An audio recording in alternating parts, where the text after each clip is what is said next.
Jadi kelas kita sebenarnya berjudul praktik BIM ya.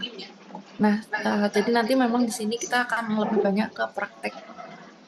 Nah, sebelum kita masuk ke praktik, ini akan saya jelaskan sedikit tentang BIM. Dan nantinya sebenarnya BIM itu dimensinya ada banyak, tapi nanti yang bisa kita cover di kelas itu tidak sebanyak itu. Karena memang nanti akan ada mata kuliah lanjutan dari praktik BIM di semester selanjutnya ya, atau di semester genap selanjutnya. Saya agak lupa di semester genap selanjutnya atau di semester depan ini, semester ganjil.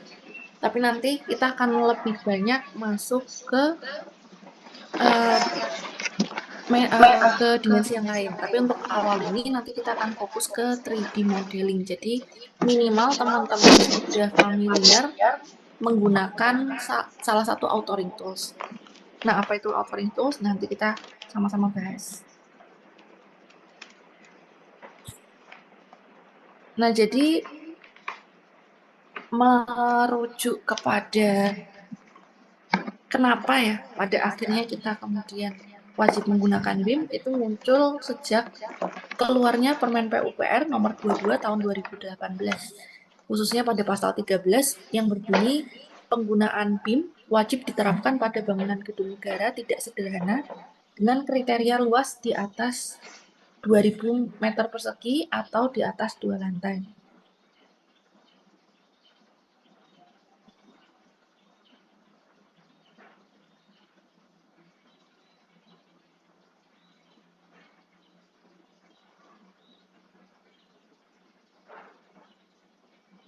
Nah, kemudian jadi sejak keluarnya peraturan ini waktu 2018 ya, ini cerita sedikit, memang dunia konstruksi kita masih belum familiar dengan BIM waktu saat itu, sehingga ketika awal-awal BIM ini masih dimaknai sebagai 3D modeling saja.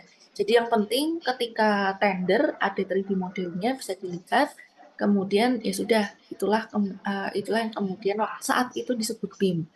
Nah, namun pada kontraktor-kontraktor besar ya seperti kontraktor BUMN ini langsung membentuk tim khusus BIM, ada divisi khusus BIM saat itu dan kemudian mulai mempelajari sebenarnya BIM itu apa dan akhirnya sudah mulai masuk ke tahapan minimal ya pada saat itu clash detection itu sudah bisa kemudian di running.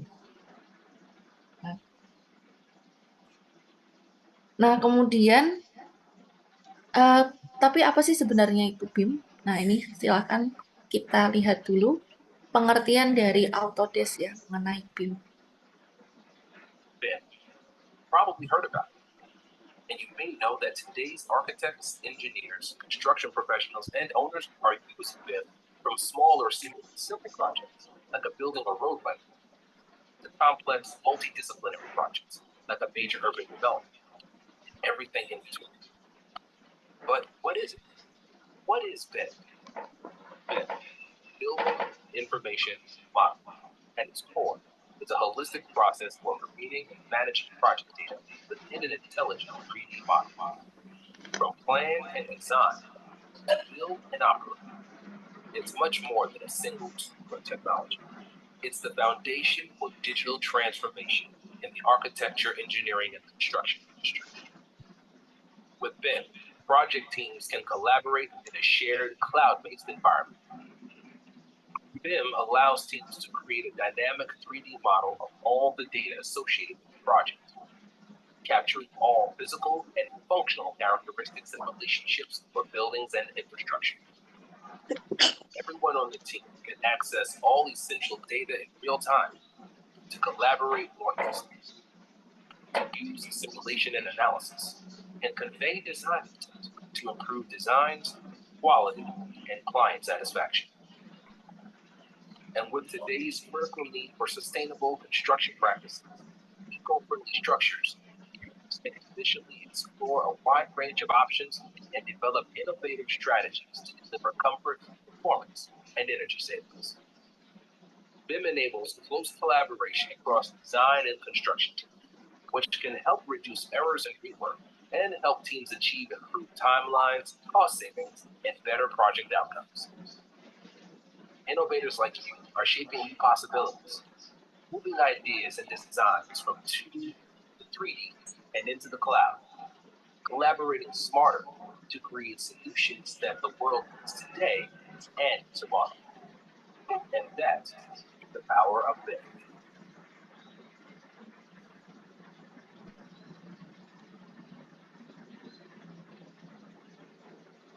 Nah, jadi tadi itu sekilas tentang BIM ya, berdasarkan versi Autodesk. Jadi ini saya rangkum, tapi ini kita pakai bagian dari Trimble. Jadi sebenarnya BIM itu adalah tools nanti yang kita gunakan untuk menggabungkan, mengintegrasikan ya desain. Jadi kita bekerja sama, berkolaborasi, mengintegrasikan desain dari berbagai bidang yang berbeda ke dalam satu model. Jadi misalkan saja, kalau misalkan pada perencanaan ya, itu biasanya akan ada tim arsitek untuk mendesain terlebih dahulu, bangunannya akan seperti apa, kemudian nantinya ketika desainnya sudah cocok, maka kemudian akan disampaikan kepada tim engineer untuk menghitung dan menganalisis bagaimana kekuatannya ya, strukturnya, support sistemnya itu butuh yang seperti apa, kolomnya butuh berapa besar, apakah bisa pakai dinding geser, apakah harus tetap menggunakan kolom, apakah perlu core wall, dan lain sebagainya. Itu nanti kemudian akan mulai masuk bidang-bidang lain. Kemudian nanti masuk MEP dan segala macam. Nah, jadi BIM itu digunakan pada level desain, kemudian masuk ke konsep, masuk ke desain dan engineering. Ini bisa kita lihat semakin bertambah ya, jenis software yang dipakai. Jadi pada plan mungkin SketchUp dulu, itu biasanya teman-teman arsitek kalau tidak SketchUp ArchiCAD ya, ini hanya karena Trimble sehingga produk yang disampaikan kebanyakan adalah produk yang memang dari Trimble. Jadi SketchUp, kemudian nanti masuk ke konsep, mulai di sketch gitu ya untuk sistem strukturnya seperti apa, kemudian nanti masuk ke detail engineering, kemudian mulai didesain. Engineering mulai dianalisa kebutuhan dari strukturnya seperti apa. Nah, kemudian nanti terus BIM itu digunakan, artinya data yang tadi awal didesain itu akan terus digunakan sampai dengan operasional dan manajemen, dan terakhir nanti ada di utilize dan optimize. Utilize dan optimize itu adalah ketika bangunannya nanti sudah berumur, katakanlah umur bangunan biasanya 50 tahun, kemudian kalau sudah 50 tahun ini kita perlu menganalisa ulang, apakah bangunan ini masih bisa berfungsi seperti desain awal, artinya kalau misalkan bangunan sekolah, apakah tetap masih bisa untuk sekolah, atau harus kita turunkan levelnya. Misalnya bangunan yang tadinya memiliki, kalau di SNI ya itu biasanya kan ada tabel keutamaan bangunan ya. Jadi kalau semakin tinggi faktor keutamaannya, maka semakin besar juga sistem struktur yang harus ditampung, semakin kuat juga kekuatan yang harus dimiliki oleh struktur tersebut. Jadi ketika nanti peraturannya bertambah lagi atau bangunannya sudah melewati masa layannya, ini ketika tidak dirubuhkan, maka nanti perlu ada penurunan fungsi. Diturunkan ke fungsi yang keutamaan bangunannya itu lebih rendah. Misalnya ke residensial. Karena kalau residensial itu tidak mungkin ada banyak orang ya dalam satu rumah. Pasti misalnya dibandingkan dengan sekolah. Sekolah itu kan pasti berhimpit orang-orangnya. Tapi kalau rumah kan mungkin satu kamar hanya satu orang, maksimal dua, gitu. Misalkan seperti itu. Dan lain sebagainya. Jadi nanti penggunaan BIM itu tidak hanya ketika desain, tidak hanya ketika dilaksanakan konstruksinya, tapi juga hingga nanti melewati batas umur layan, dan kemudian mulai dianalisa ulang apakah perlu perbaikan ataukah memang harus diturunkan grade-nya, keutamaan bangunannya. Nah, BIM itu dimulai dari awal sekali ya, itu ketika namanya belum BIM, istilahnya belum BIM, ini merupakan diistilahkan sebagai Building Description System. Jadi BIM ini hanyalah suatu istilah yang nantinya juga mungkin bisa berubah. Jadi jangan terpaku pada BIM-nya, tapi nanti kita maknai sebenarnya BIM itu apa, dan itu nanti akan terus berkembang ke depannya. Nah, yang pertama dulu ketika belum muncul BIM ya, ini kita mulai dibangun software yang disebut Building Description System, kemudian masuk ke Graphical Language for Interactive Design pada 1977, kemudian Building Product Model, BPM, Generic Building Model, dan nanti pada 2011 akhirnya muncul Building Information Modeling. Nah, nanti kita bisa lihat yang pertama ya, ini adalah sejarah sebelum ada AutoCAD, sebelum ada ArchiCAD, ini yang pertama kali. Jadi ketika kita memodelkan bangunan, walaupun dengan komputer ya, tapi yang bisa kita lakukan hanya seperti ini. Jadi gambar perspektif, jadi tetap gambarnya 2 dimensi ya, belum bisa kita putar-putar 3 dimensinya. Gambar perspektif, kemudian gambar tampak kanan, tampak kiri, tampak atas. Jadi benar-benar konseptualnya saja. Nah, kemudian pertama kali ketika tadi ya, kita sudah mulai mendeskripsikan dan membuat software computerized, gambar 2 dimensi. Jadi sudah computerized tapi masih 2 dimensi. Masih mungkin lebih mudah menggunakan ini ya, gambar manual pada saat itu, pada slide muncul pertama kali. Tapi setidaknya itu menjadi fondasi awal yang kemudian berkembang menjadi ArchiCAD, Radar CH waktu itu namanya. Radar CH waktu itu namanya. Nah, kemudian akhirnya bisa kita lihat di sini, jadi sudah bisa terlihat betul visualisasi 3D bangunannya.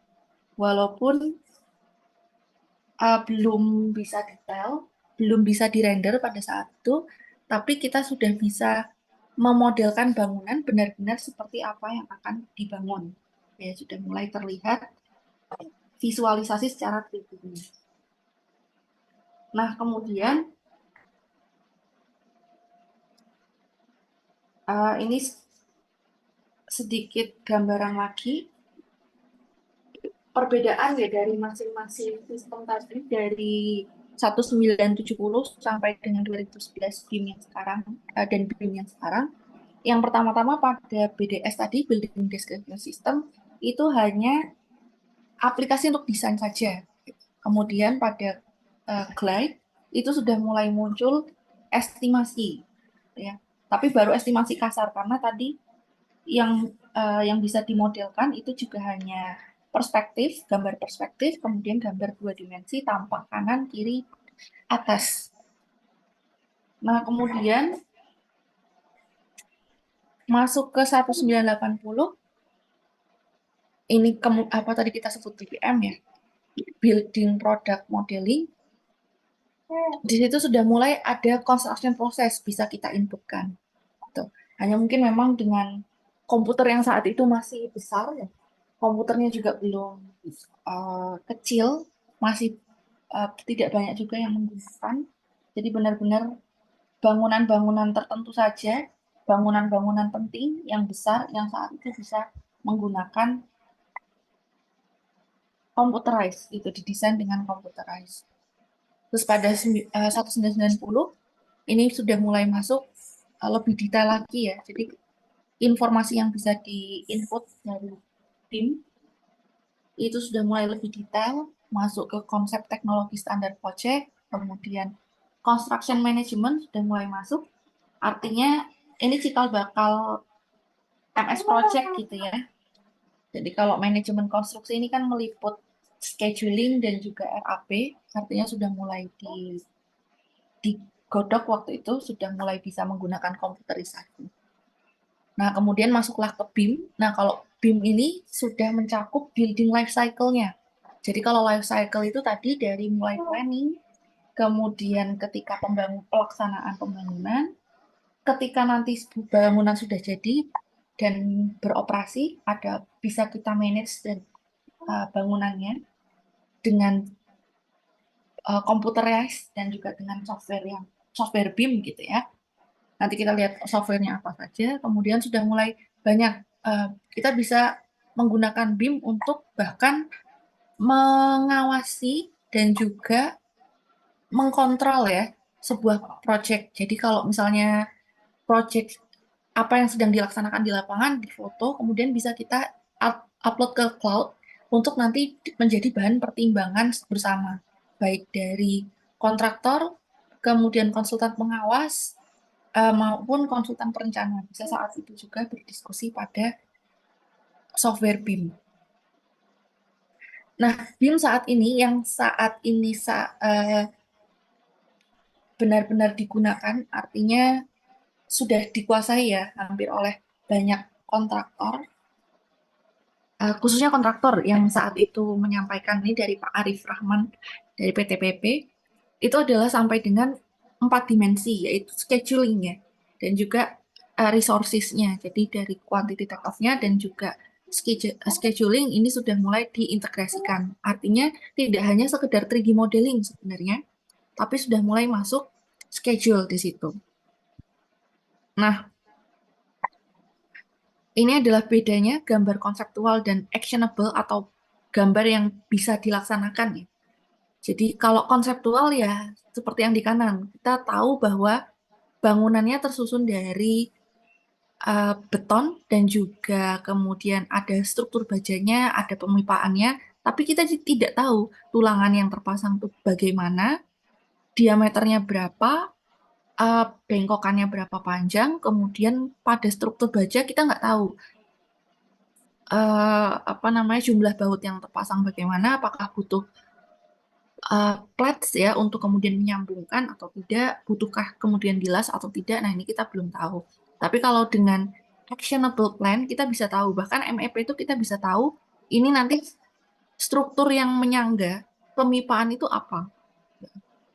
Jadi untuk sekarang ya BIM itu kita sampai pada level detailing gambar atau model yang actionable, artinya yang bisa kemudian dilaksanakan.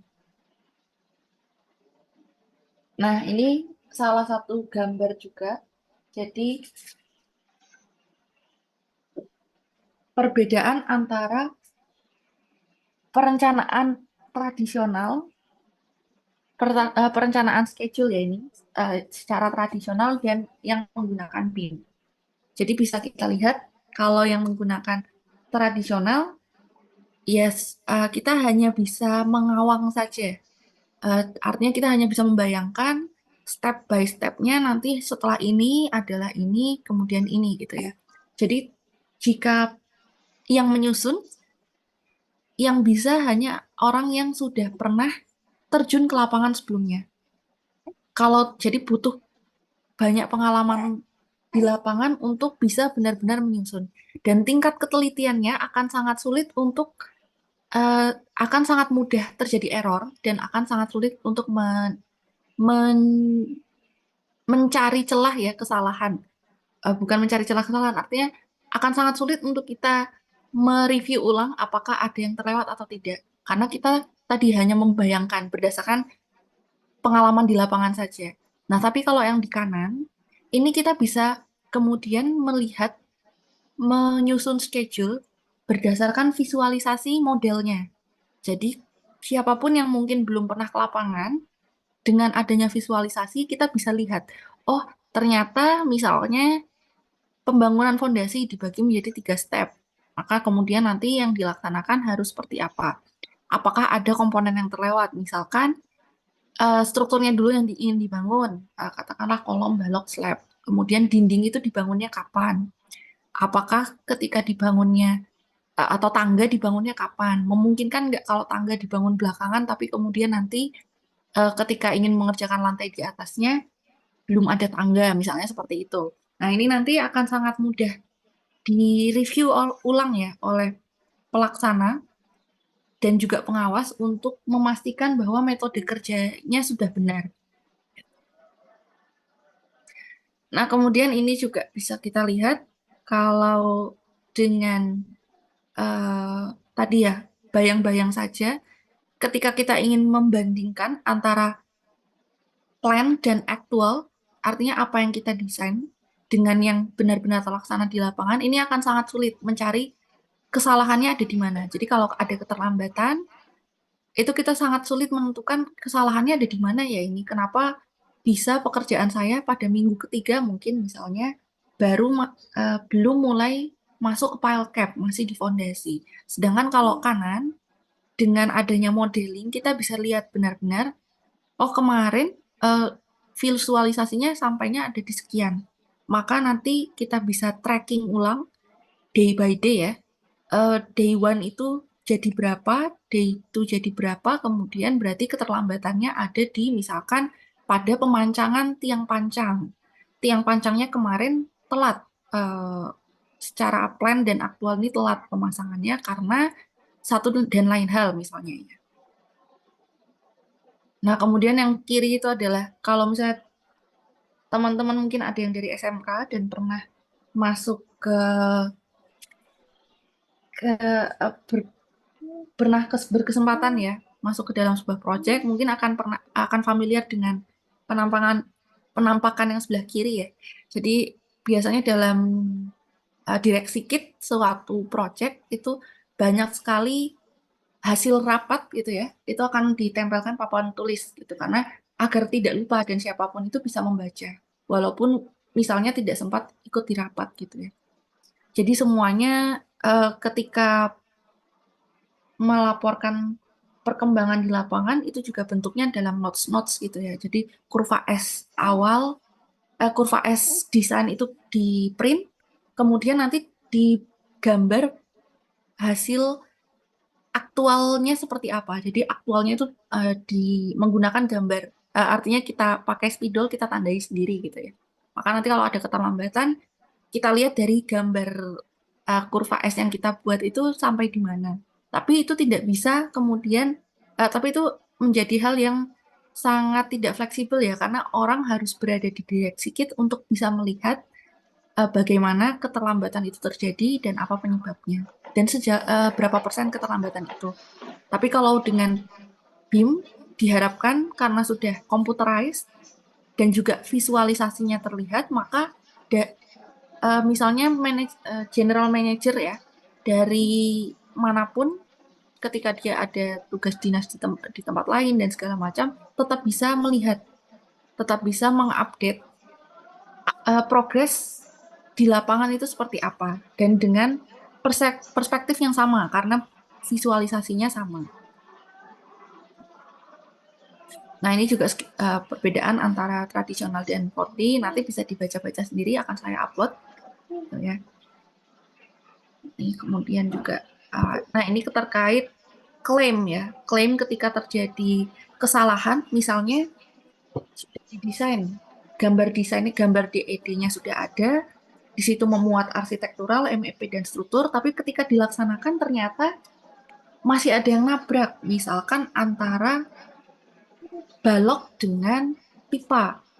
Wah, ini kenapa masih nabrak ya? Berarti kalau nabrak artinya supporting uh, alat gantung untuk pipanya itu bisa jadi yang sudah dipesan itu tidak bisa dipasang. Artinya tidak sesuai karena ternyata baloknya lebih turun lagi, maka butuh lebih panjang lagi.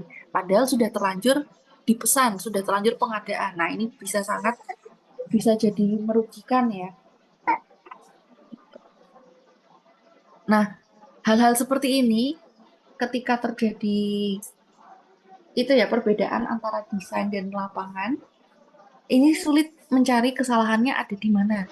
Apakah kesalahan pemesanan, apakah kesalahan pelaksanaan, apakah kesalahan desain. Ini akan sulit ya kita cek.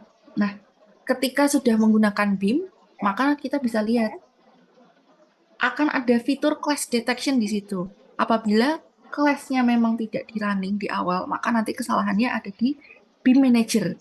Karena BIM Manager nanti yang tugasnya mengintegrasikan ketiga model ya, ketiga model atau lebih, artinya model dari arsitek, struktur, dan juga MEP.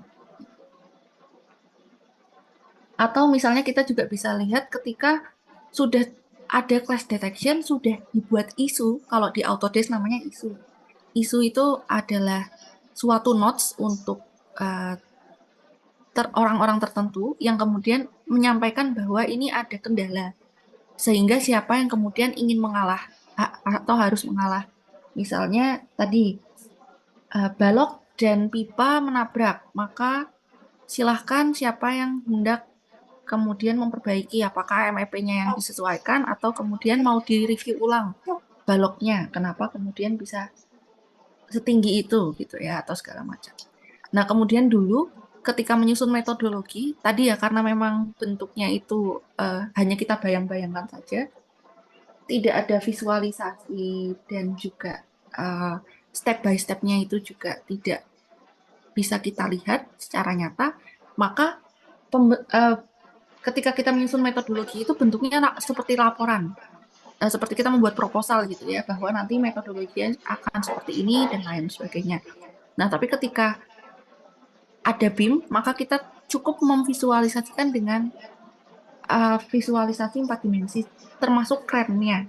Ketika kita menggunakan Begesting modern misalnya atau Begesting konvensional, kita bisa benar-benar memodelkan, memvisualisasikan maksud saya, sehingga nanti apa yang kita usulkan bisa direview bersama dengan sebenar-benarnya. Nah, ini termasuk juga dengan safety management ya, bisa kita visualisasikan dengan BIM sehingga nanti bisa direview oleh board dan owner apakah sudah sesuai dengan standar atau belum. Keren juga bisa kita visualisasikan. Nanti dan lain sebagainya nanti silahkan teman-teman bisa baca sendiri perbedaan antara tradisional dan BIM gitu. Nah, mungkin ini yang sedikit saya singgung karena ini cukup signifikan perbedaannya di lapangan ya. Ketika dulu belum ada BIM, maka masing-masing dari kita kan akan mencetak dokumen gambar ya. Misalkan katakanlah yang paling kita sudah laksanakan kemarin-kemarin dalam kelas adalah dokumen gambar. Maka dari arsitek nanti akan print out gambarnya, hasil desainnya. Kemudian dari civil structural engineer akan memprint out hasil DED-nya. Kemudian dari MEP juga akan memprint out hasil desain MEP-nya. Nah, print out ini kemudian kita sampaikan kepada project manager untuk bisa ditandatangani dan engineer-nya juga ya, tim ketua engineer untuk bisa ditandatangani apakah sudah benar atau belum gitu. Jadi kita akan banyak sekali dokumen yang kita print out, hard file-nya, dan akan banyak sekali membutuhkan persetujuan dari banyak pihak ya. Artinya kita perlu minta tanda tangan basah. Tapi pada BIM, kita tidak perlu lagi memprint out desain-desain tadi. Kita cukup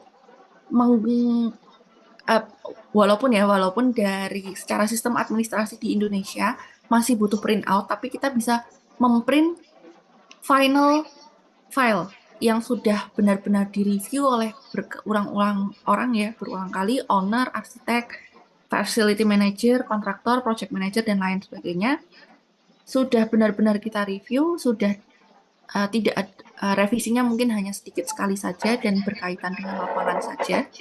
Tapi selama kendala desain tidak ditemui kelas, maka semua filenya menjadi lebih ringkas ya, karena semua koordinasi dilakukan dalam satu platform yang sama, yaitu nanti platform cloud ya. Atau kalau misalnya Autodesk untuk desain bisa menggunakan Navis. Nah, ini ada beberapa perbedaan ya. Nanti kalau teman-teman lihat, ada yang kita sebut authoring tools. Authoring tools itu artinya kita membuat 3D modeling atau kemudian kalau MS Project membuat RAP scheduling dan juga RAP-nya termasuk quantity take off dan juga nanti BOQ ya, kita menyusun BOQ dan segala macam. Ini kemudian kita sebut software ini sebagai authoring tools. Nah, ketika software ini diintegrasikan, maka kita butuh yang namanya coordinator tools atau coordination tools. Jadi, coordination tools ini ada Navis, ada kemudian Grasshopper, Bexel, macam-macam ya. Di sini banyak sekali coordination tools yang kemudian ini fungsinya adalah untuk menggabungkan model-model yang tadi sudah kita buat secara terpisah menjadi satu. Nah, di BIM Coordination Tools ini fungsinya bukan lagi membuat model dari awal, tapi menganalisa model-model yang ada itu kemudian mungkin memunculkan grafik misalnya ya untuk melihat grafiknya seperti apa atau kurva S-nya kita munculkan, intinya mengolah model dan juga data yang sudah kita buat di authoring tools. Nah, ini adalah kemudian gambaran ya perkembangan atau development BIM yang saat ini sedang berusaha untuk dikembangkan, yaitu bagaimana ketika kita menggunakan HP, kemudian kita melihat kita mengarahkan HP kita pada suatu lokasi atau mungkin tablet ya pada suatu lokasi, kemudian kita bisa melihat bahwa di situ nanti akan ada bangunan. Jadi model kita yang sudah kita buat dengan tadi software Authoring Tools kita inputkan dalam ArcGIS gitu ya, sehingga koordinatnya muncul di situ. Sehingga dengan koordinat yang presisi itu kita dengan bantuan location pada gadget kita ya, kita nyalakan GPS kita, kemudian terkoneksi dengan ArcGIS, kemudian nanti kita bisa melihat di misalnya suatu lokasi yang luas akan dibangun sekolah. Gedung sekolah ini kan biasanya terdiri dari beberapa gedung ya. Maka nanti kita arahkan HP kita ke arah timur misalnya, di situ nanti akan dibangun musola, diarahkan lagi ke barat nanti akan ada aula dan segala macam. Nah, ini yang sedang dikembangkan ya, sehingga nanti antara ketika sudah land clearing, peletakan batu pertama itu bisa benar-benar presisi tepat di lokasi BIM, atau misalnya ketika ingin memasang plang ya, list plang, bow plank itu benar-benar tepat lokasinya sesuai dengan gambar. Jadi tidak ada lagi pergeseran. Nah, kemudian siapa saja sih yang sebenarnya diminta untuk menggunakan BIM, diharapkan dapat menggunakan BIM? Yang pertama jelas kita ada arsitek dan engineer ya.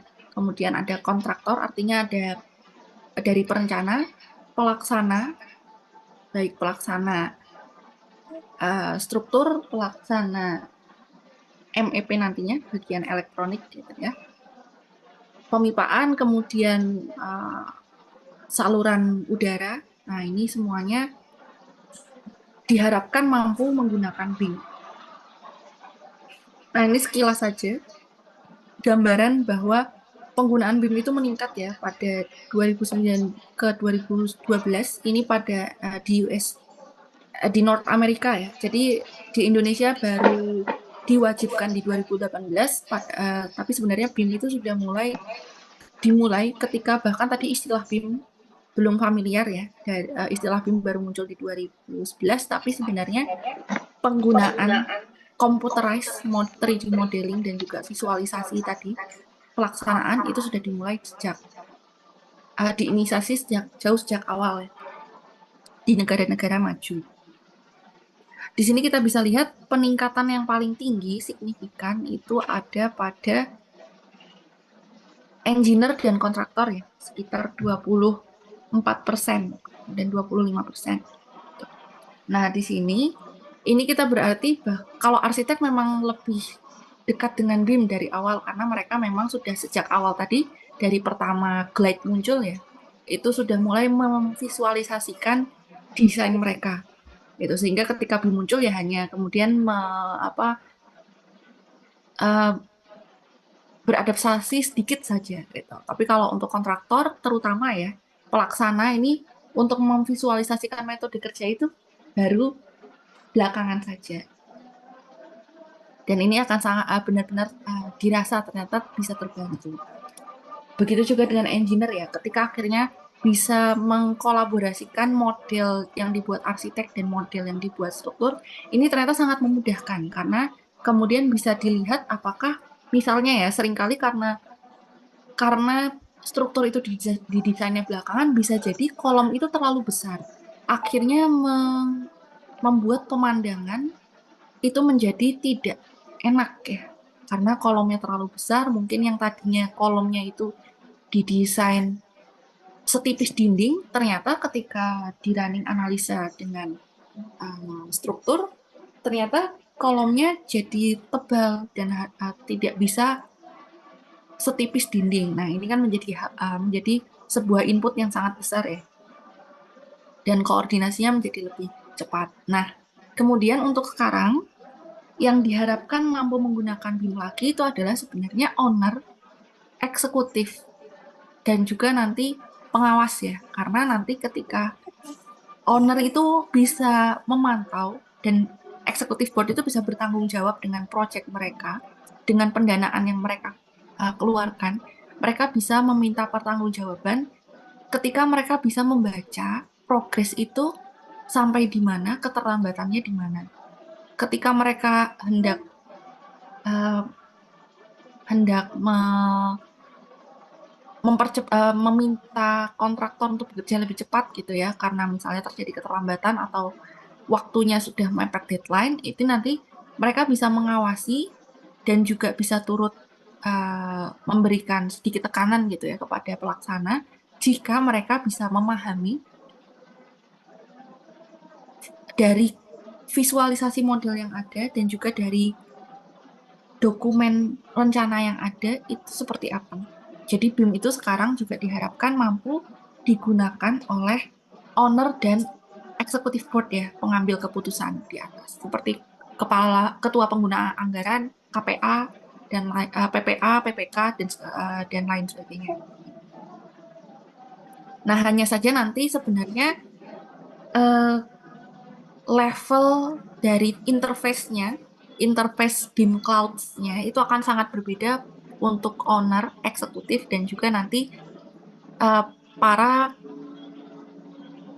penyedia jasa konstruksi ya, dari mulai perencana, pengawas, dan kemudian pelaksana. Ini akan sangat berbeda interface-nya. Jadi kalau mereka benar-benar reporting saja, berfokus ke reporting saja tanpa perlu tahu detail dari isu class detection, kemudian uh, foto apa ya, foto yang kemudian foto jika ada kesalahan dalam pelaksanaan itu mungkin mereka tidak perlu tahu sedetail itu.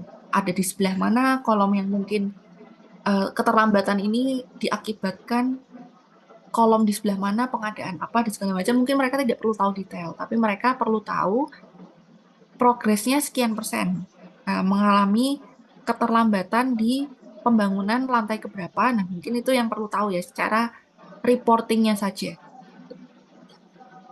Nah, untuk hak kewajiban itu diatur di ISO 19650 ya. Nah, kenapa ini perlu diatur ini agar ketika nantinya siapapun kan boleh mengembangkan teknologi BIM, cloud BIM boleh dikembangkan, tapi nanti tadi berkaitan dengan interface ini akan berbeda dan perbedaan itu nanti akan diacu guideline-nya ada di ISO 19650.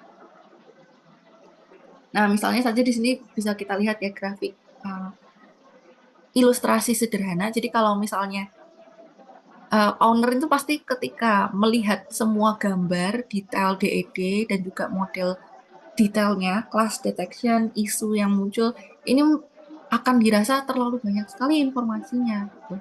Padahal saya tidak butuh informasi sedetail itu misalnya, sama seperti itu ya.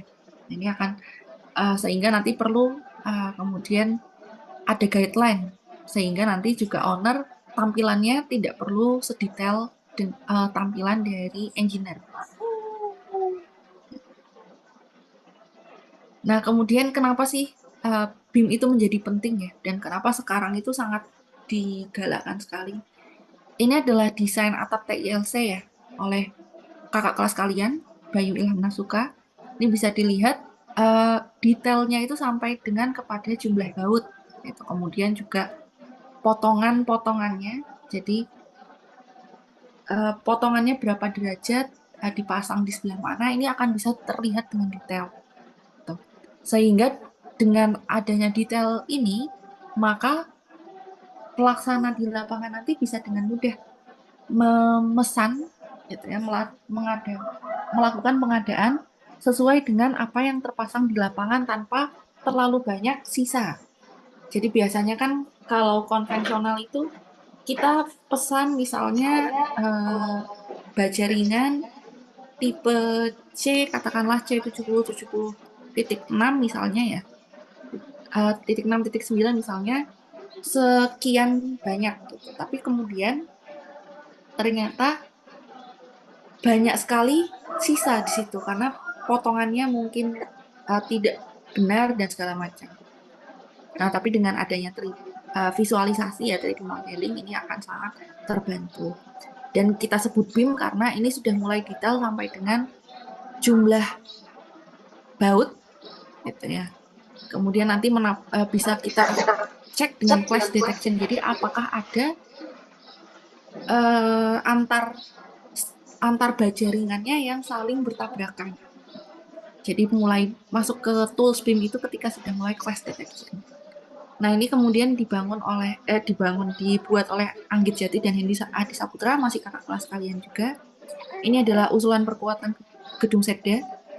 Beda tampilan ya, karena ini adalah dengan Tekla gitu. Jadi ini bisa kita lihat juga gedungnya itu bentuknya hampir seperti piramid ya. Piramid tapi yang atasnya itu tumpul. Jadi piramidnya tidak sampai kemudian ujung. Sehingga di sini sangat kompleks karena nanti kolomnya itu agak berbelok, nanti akan ada gambarnya ya. Nah, ini kolomnya sedikit miring sehingga ketika dipasangkan dengan baloknya, maka baloknya itu tidak bisa lurus mengikuti kolomnya. Itu karena kolomnya miring, maka nanti di sini baut-bautnya itu kalau dilihat detail ya, ini mohon maaf saya tidak mengcapture detailnya, bisa menabrak ke webnya karena kolomnya di sini menggunakan baja bentuk I atau H gitu ya, sehingga nanti di sini harus benar-benar berhati-hati ketika kita membuat lubang untuk baut. Apakah kemudian bisa kita lubangi dengan baut atau perlu kita les saja? Ini nanti akan sangat tergantung keputusannya dari kemiringan kolom, sehingga perlu kita modelkan dengan sebenar-benarnya. Nah, kemudian ini di level yang lebih kompleks ya. Kalau ini memang waktu itu yang dibutuhkan hanya MEP saja. Nah, jadi di sini bisa kita lihat MEP ini dibuat oleh kakak kelas kalian juga, Diki Pratama. Sayangnya semuanya sudah lulus ya, jadi mungkin teman-teman akan kesulitan untuk mengkontak beliau-beliau. Bisa kita lihat ini sangat kompleks dan ini dikerjakan oleh Diki Pratama ketika masih mahasiswa. Dan ketika itu bahkan belum ada mata kuliah BIM ya. Jadi beliau mengulik sendiri dan bisa. Jadi teman-teman jangan berkecil hati. Ini teman-teman tekuni. Mungkin kalau di kelas ini tidak bisa banyak memberikan waktu untuk teman-teman belajar memodelkan karena juga kita memaklumi kecepatan tiap orang juga berbeda-beda ya dalam belajar sehingga kita tidak bisa memaksakan untuk terlalu advance. Tapi ini kalau ketika teman-teman nanti ada yang sangat tertarik di bidang BIM dan ingin belajar secara mandiri otodidak, ini sebenarnya sangat memungkinkan ya untuk bisa mencapai level yang sangat kompleks seperti ini karena ini dibuat oleh Diki Pratama sendiri waktu itu. Artinya ini untuk Fakultas Farmasi, jadi benar-benar sudah dibangun juga. Kalau teman-teman mau lihat hasilnya, bisa jalan-jalan ke gedung farmasi yang baru. Jadi saat itu dari UGM meminta ini, kami minta BIM-nya karena belum ada saat itu. Dan saat itu dari sekian banyak tenaga ahli konstruksi di Jogja, dipilihlah Diki Pratama yang masih merupakan mahasiswa ya. untuk kemudian bisa memodelkan dan ternyata bisa dan benar-benar bisa jadi gitu. Nah, ini termasuk warnanya berbeda-beda karena bisa di layering juga, artinya bisa kita hide view-nya sehingga nanti fokus pembuatan gambarnya bisa di pipa yang ingin digambar saja. Termasuk juga saluran udaranya itu juga dimodelkan. Mungkin beberapa detail seperti uh, tabung di sini ya, itu bisa kita ambil dari kalau di SketchUp ada warehouse gitu ya, bisa kita download dari warehouse karena tipikal biasanya. Tapi kalau pipa ini kan memang harus kita gambar sendiri karena panjangnya berbeda, arahnya berbeda, kemiringannya berbeda. Nah, kemudian ini adalah di dalam kalau yang tadi saya bahas di dalam negeri ya, mungkin bentuknya masih kotak-kotak gitu. Di luar negeri ini lebih menantang lagi. Kenapa kemudian penggunaan BIM itu menjadi hal yang diwajibkan dan juga menjadi hal yang tools yang sangat memudahkan. Karena kalau di luar negeri, apalagi di negara maju, arsitektural itu menjadi hal utama yang dikejar. Bukan lagi efisiensi di harga ya. Bangunan saya tidak penting, harganya mau mahal nggak masalah. Tapi arsitekturalnya ingin saya kedepankan. Jadi bisa dilihat di sini komponen panel-panelnya. Ini panel-panel ini ya. Kalau yang dilihat bentuknya itu berbeda-beda, posisinya itu berbeda-beda. Jadi hanya ada satu bentuk di satu lokasi. Jadi benar-benar harus presisi dipasangnya.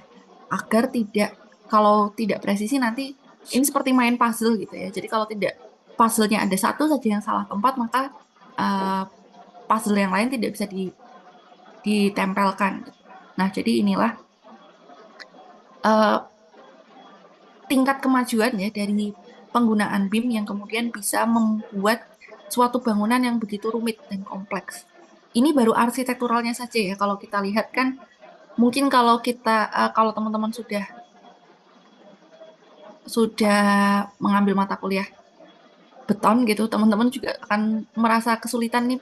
Saya mendesain baloknya seperti apa, ini nanti hitungannya bagaimana karena bentuknya tidak kotak gitu ya.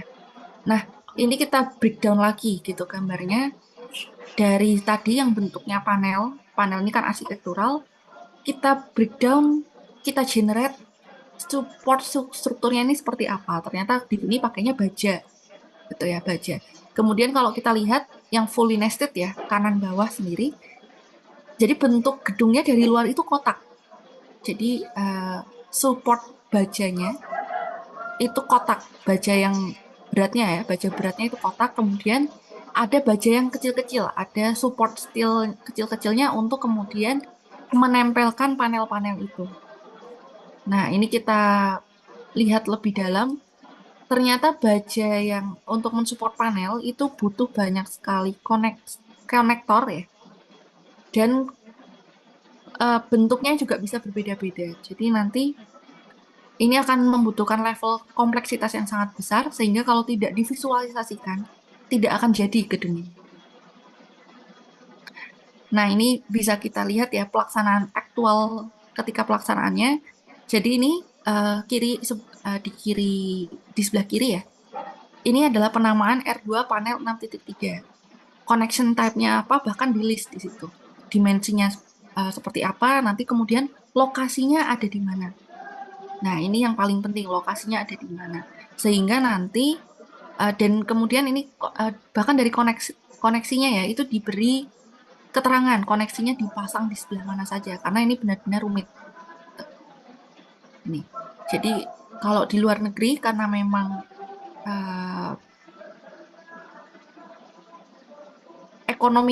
tingkat ekonominya lebih tinggi sehingga untuk mencapai keindahan arsitektural itu tidak masalah bagi mereka.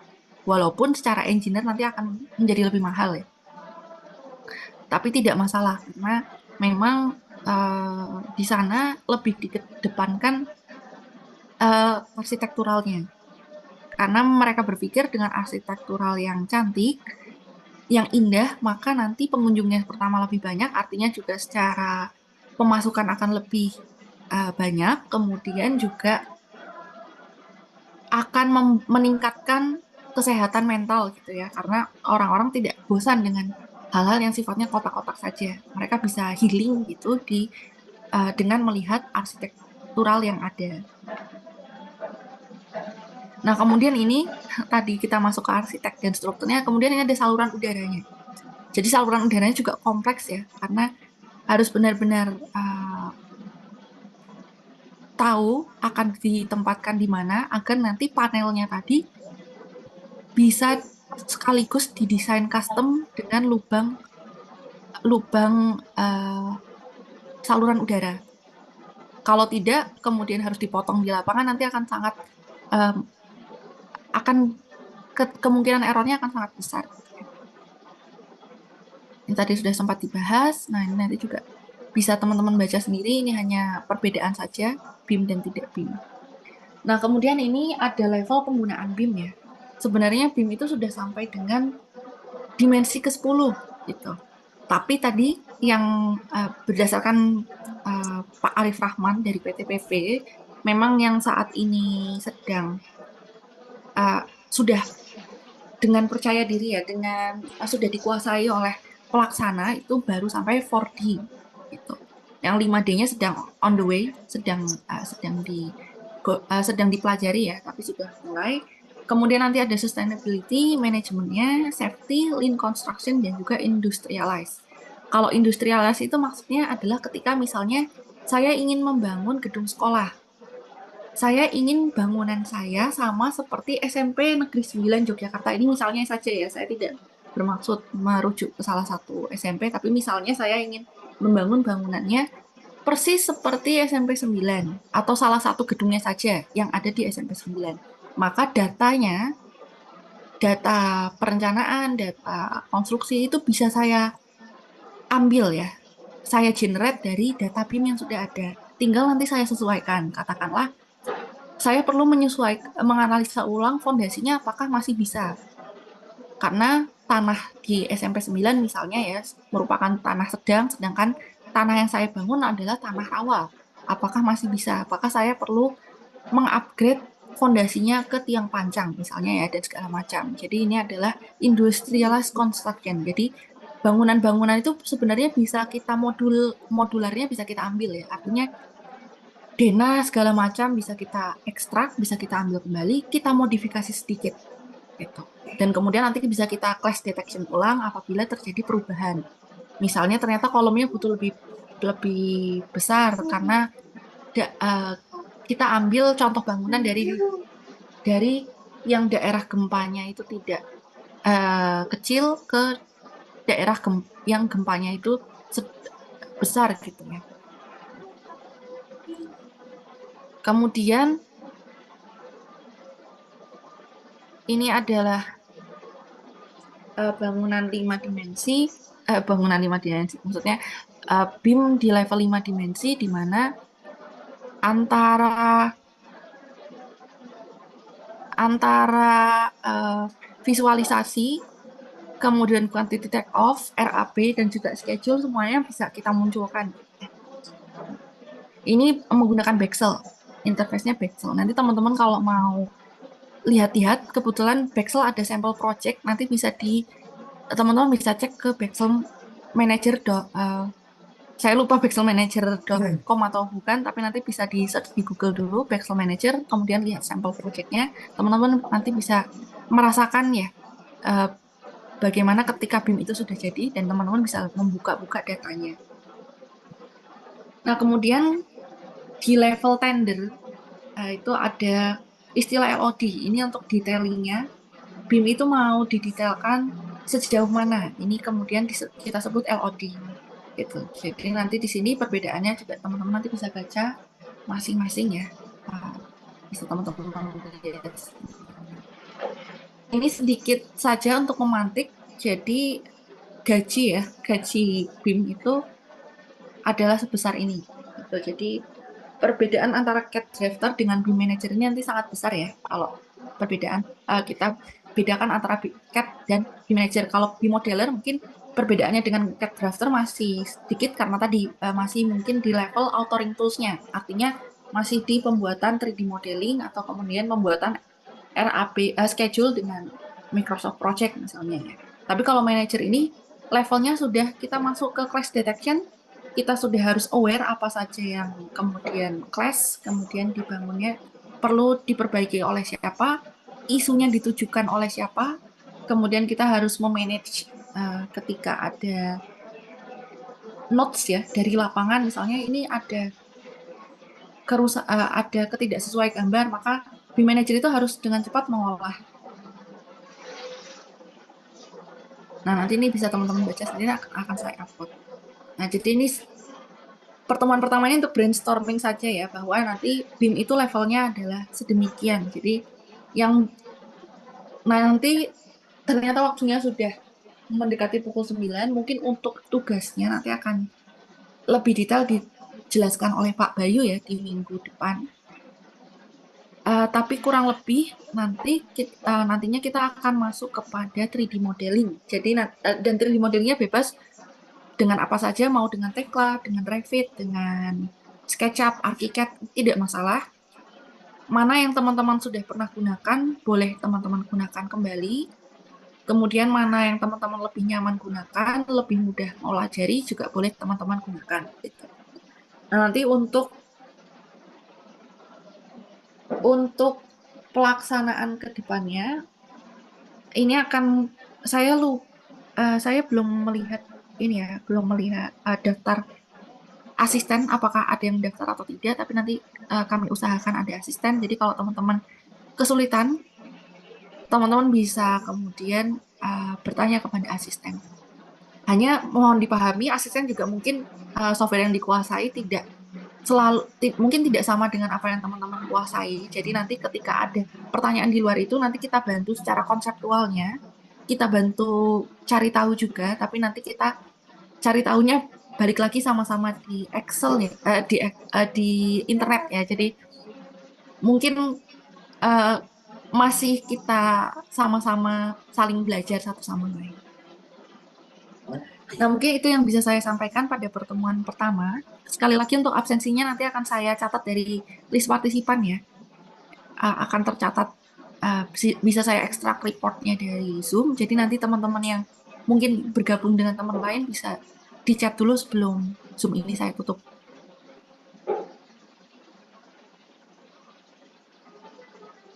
Ada yang ingin ditanyakan terlebih dahulu terkait materinya?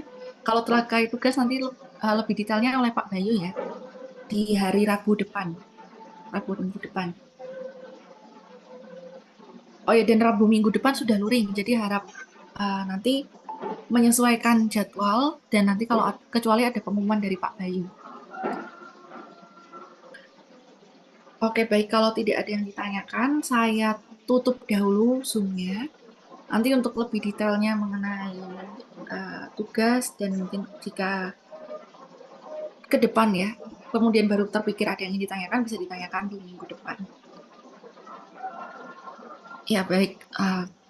Mak, karena jamnya sudah melewati jam ini ya, seharusnya 8.40. Nanti kalau teman-teman ada kuliah di jam 9, mungkin kuliah pengganti lain, saya sudahi saja dulu. Saya tutup kelas kita pada pagi hari ini. Apabila ada salah